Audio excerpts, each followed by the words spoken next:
Hey guys, and welcome back to this channel. In this video, I'll be showing you guys what you can get in the Christmas 2025 egg in Plants vs. Brainrots. So if you go to the Christmas shop, you'll see this question mark, and here are the items that you can get. Santa's Leita, Festivo Treno. I'm not going to name the rest, it's very hard to pronounce. But let's open it together. Let's see what I got. Ooh, I kind of want the train one. Of course I get that one. But alas, it's pretty cute too. That is it for this video. I hope it was helpful for you guys. Don't forget to like, comment, share, and also subscribe to this channel if you haven't done that already. If you have any more questions about this video, just leave it in the comment section down below.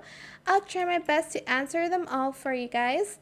And if you found this video helpful, please click the thanks button as well. That is it. Thank you so much for watching this video. Bye.